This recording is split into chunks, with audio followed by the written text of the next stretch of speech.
Hi, and welcome to the Property Playbook. Each week, we tackle the headaches that keep landlords up at night and uncover the strategies and plays that help property owners succeed.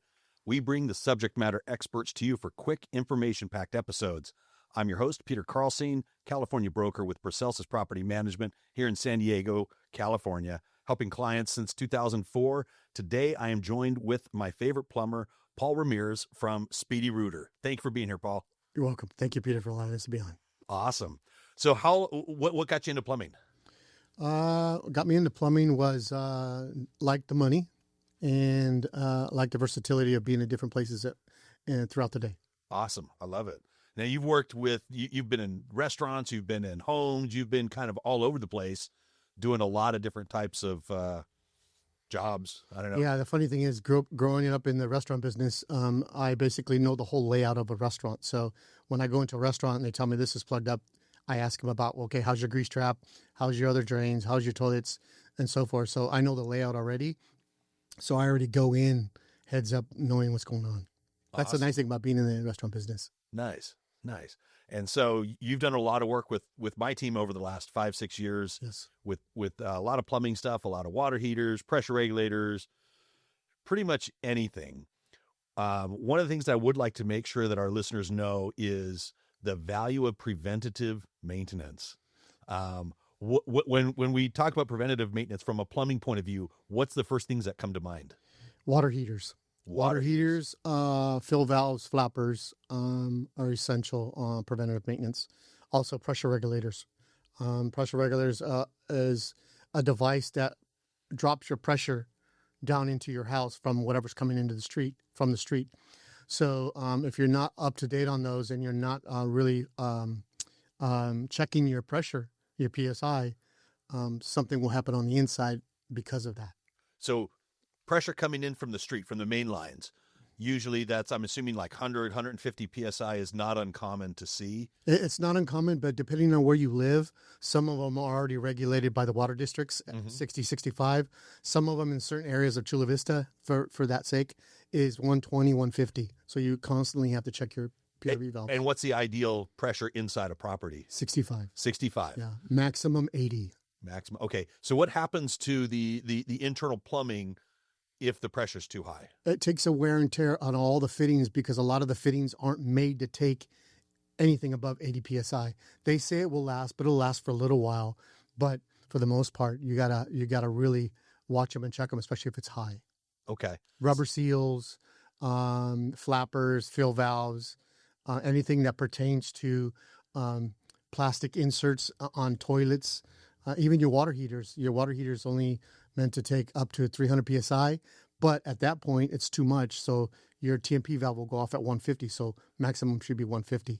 So it sounds like it all starts with the pressure regulator, yes. Making sure that, and how does somebody check that? You could buy a PSI gauge from Home Depot or your local hardware store and put it on your spigot, either on the back of the house or on the front of your house, depending on where your regulator is, because you want it to be after your regulator. Yes. Not before. And a lot of the homes are flipped, but so make sure it's after the regulator so you can see what the whole house is getting. Got it. So people would put that on the hose bib, tighten it. I'm assuming you know, at least hand tighten it. They may need a wrench to pull it off because, you know, when you turn on the water, it'll show what the reading is.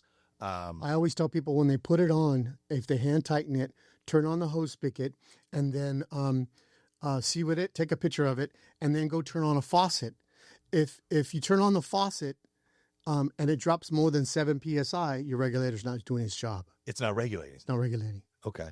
So that's where you get your static and your flow. Your static is when you turn it on, and your flow is when you turn a faucet on the inside.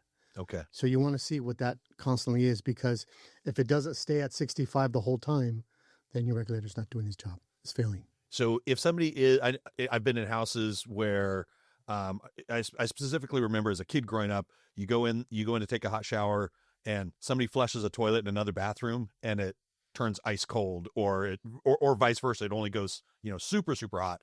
Is something like that a problem with the regulator, or? It depends. I mean, there's multiple factors. If you have an older home that has maybe old galvanized pipes and pipes that are like old and solid, full of calcium buildup from the years, that will fluctuate your flow. So your volume you won't get. Your pressure will be there, but your volume won't be. So it could be regulator, it could be pipes, it could be multiple things. Excellent. So you're somebody that can help diagnose those types of things. Correct. And you brought up fill valves and flappers. And I know people don't always like to talk about toilets.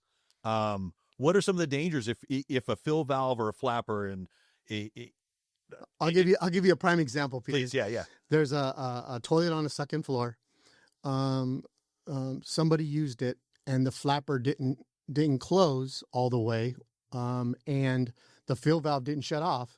So the fill valve kept filling up the tank, which filled up the toilet bowl, and then overflowed onto the floor.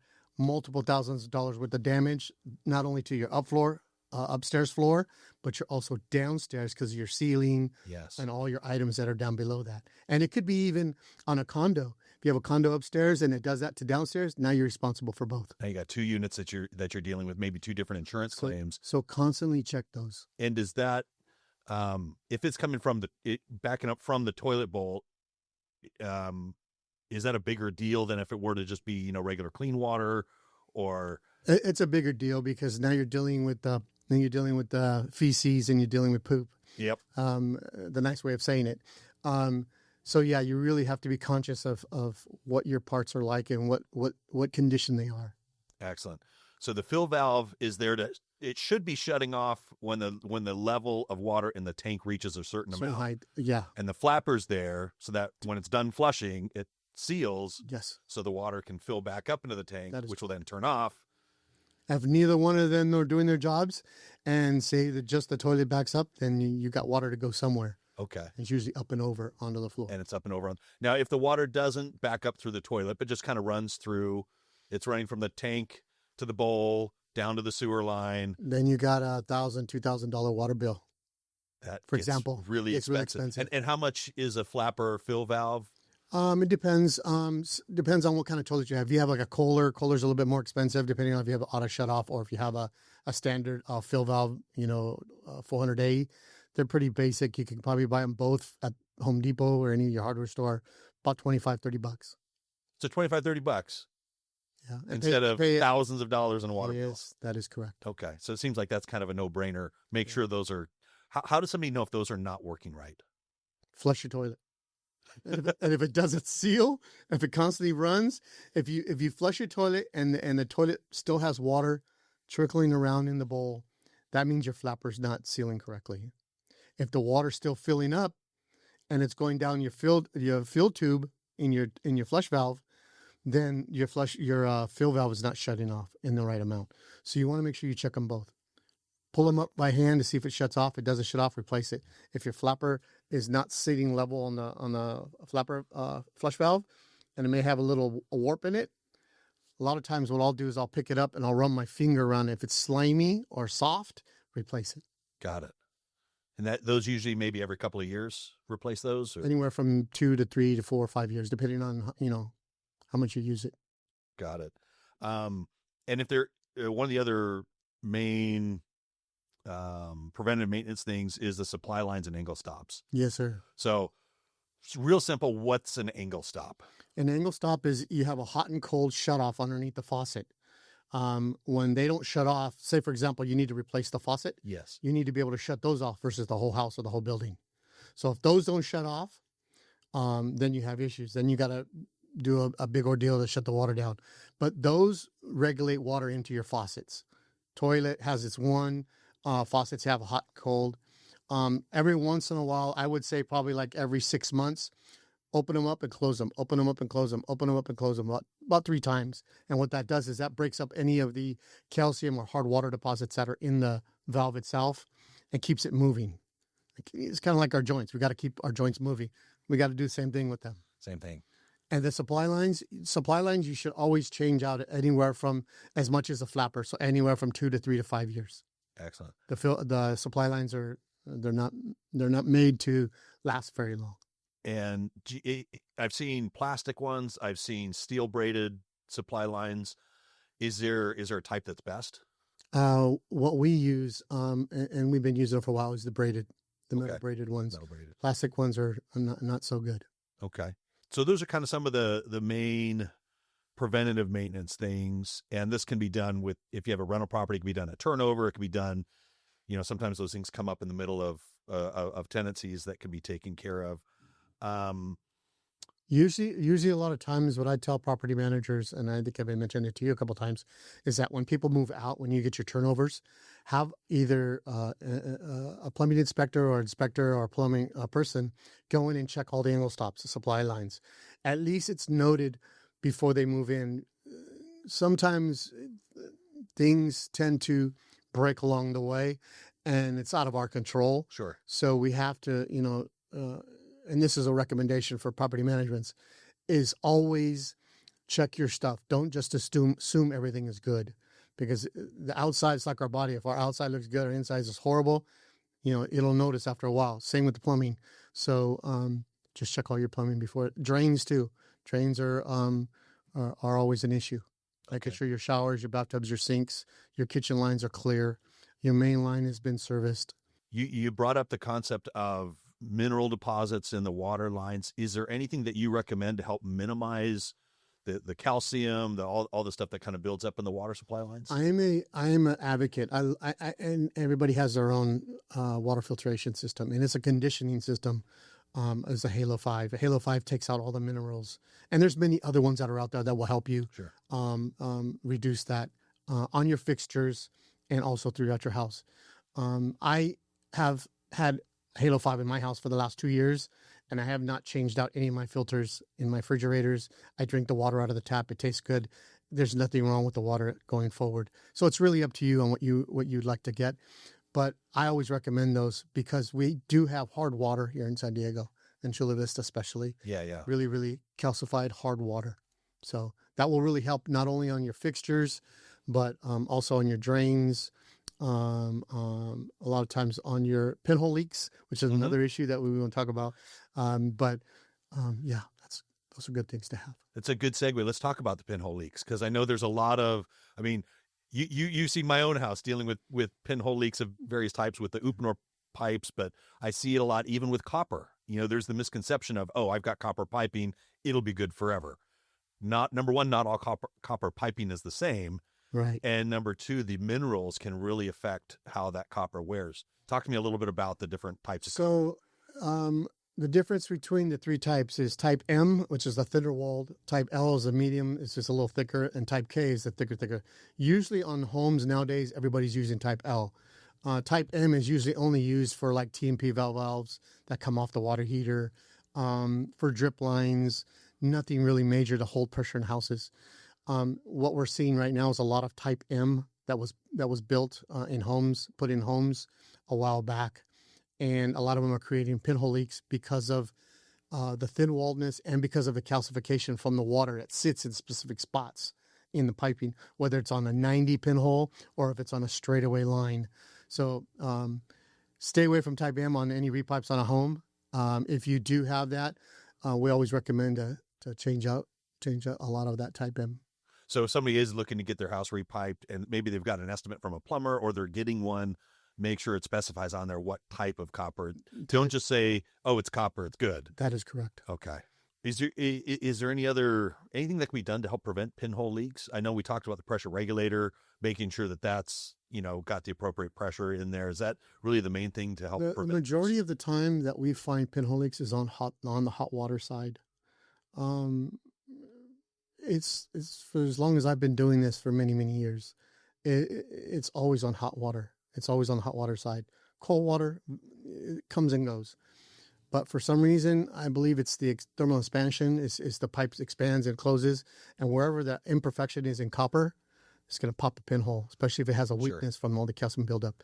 So if you could stay away from that, that would be amazing. Got it. That'll help in the long run. One of the other thing that we've talked about is converting water heaters from your standard, 40, 50, 75 gallon to a tankless. Talk to me about that process and why you might recommend that. I like the tankless because it's basically a big Instahot. That's what people call them. Okay. People call them a big Instahot. Depending on the size of your home, you want to make sure you get the right size of tank, because there's different sizes of tank, just like a 40, 50, 30, 40, 50, 60, 75, 100 gallon. But they are much more efficient. The regular standard water heater, even for a Bradford White, which is a really good water heater that I like to install, still only has a 6-year warranty. Okay. So, and that's from the manufacturer. We give the 1 year on our side for labor and parts, but once it goes past that, we rely on the warranty of the water heater manufacturer. So 6 years on a standard boiler, a water heater. On a tankless, it depends on which ones you get. So if you get a Norwich, Navian, and there's many others. It depends. It'll be either anywhere from a 10-year to a 25-year, 10, 15, or 25-year warranty on the heat exchangers. Sometimes it's 3 to 5 years on parts. Sometimes they'll give you a 1-year warranty on labor from their end to come out and fix it with their reps. Mm-hmm. So it just depends on which one. But I always like them because not only can you utilize more space in your closet versus a tanked water heater that takes up a bulky area versus one little 3x2 tankless water heater up on the wall. Now you can utilize more space. Got it. In that little area. Are there any modifications that people have to make either to the property or the water lines or gas lines to get a tankless? In some cases, no. But I need to mention this. I was at the PHCC show this last couple of weeks ago, and I was in a training class, and they were talking about a lot of the bigger water heaters are going to be changed out. So that means if you have a complex, and I'm just saying this as a broad, mm-hmm. that the whole modification through the roof, the venting is going to change. They're going from a specific to a new. It's kind of like going from copper to Uponor in the way we install water heaters. So, and that's all going to be relevant real soon here in the next 6 months, I think at the end of this year. So for tankless, you can usually adapt right to it from either the top mounts or the bottom. So it's really the application that we need to adjust to. Because you can usually use the same 3 or 4 inch vent, to go right through. Otherwise, there's a little bit of a modification put in because you'll need to put the return, the intake, and then outside the building in PVC and so forth. Are there any I guess typical types of repairs or things that you see when you come in that you get calls on? Like what's the most common calls that you get as a plumbing company? Pinhole leaks have been, and I think it's because of the year time and water heaters. It's coming up to the point where there's it's stretching the life of the copper at this point. So we're coming to the 25, the 30 mm-hmm. year mark on copper, which it's supposed to last 50 years, but not necessarily on the Type M. That Type L, I would say yes, but Type M, I think it's less. So it's at its mark. So it's kind of like our bones, we get old and, they deteriorate just like copper. So that pinhole leaks have been a big issue. Water heaters have been an issue based on the year that they have been installed. So, for example, like 2018 and below, those are starting to pop up now. Water heaters are starting to give out. And we've already tried to change out like burner assemblies, gas valves, and a lot of times that doesn't work. They're just either leaking on the inside, there's too much condensation getting in there, there's something wrong with the water heater. So it just depends on each situation. And I've seen some water heaters, I feel like they used to last like 15, 20 years, or early 2000s. They were lasting a lot longer.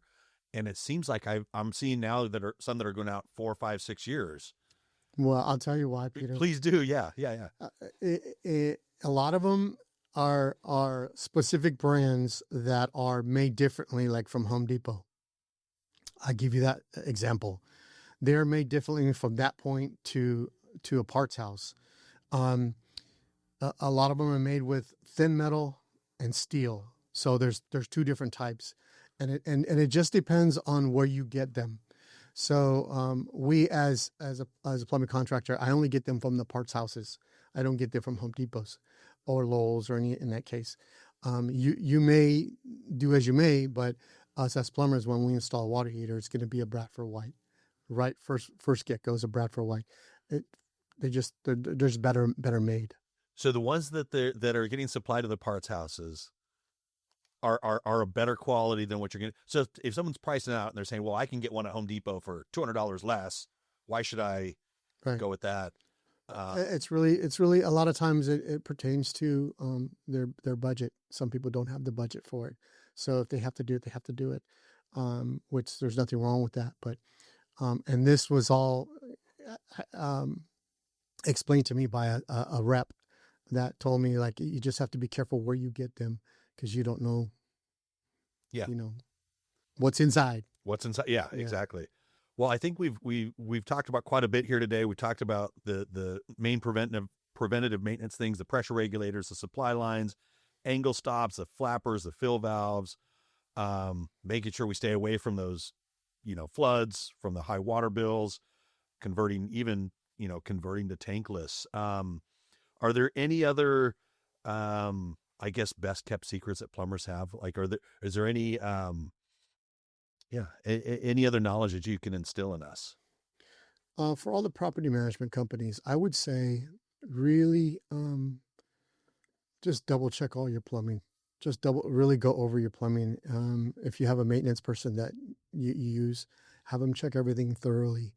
That will keep your liability down, in the sense of, putting it in a claim, or you want to stay away from all that, obviously. Yes. But just mainly always do your preventive maintenance on your water heaters, your tanklesses once a year. Should be done once a year, not every 3 years. Because sediment in the bottom of those tanks build up, burns the metal, creates pinhole leaks in the metal, and then water starts to drip through the bottom, and then you've got floods everywhere from the bottom of the water heater. So preventative maintenance on water heaters, check your PRV valves. I also recommend, due to the insurances that are asking a lot of us to install, are the mow and flows, the automatic shutoffs. So you can install those behind your filtration systems, whichever one you want to use. There's many of those shutoffs out there too, besides the mow and flows. But we're actually a person who installs those too. I'm glad you brought that up. So the mow and flows, for people that aren't aware of that yet, it's basically a device that you put on the water line, and if it senses, through whatever magic powers it has, I don't know, it's above my head. If it senses a leak, it will shut off the main. What it does real quick, Peter, what it does is it reads your water. So as your usage, it memorizes everything and computes everything. So, for example, if you have, 10 gallons in one day, but yet you have 50 gallons the next day, it's going to shut it off because it's out of your regular use. Mm-hmm. And it's all run by an app, on Wi-Fi and app, and you need an electrical plug.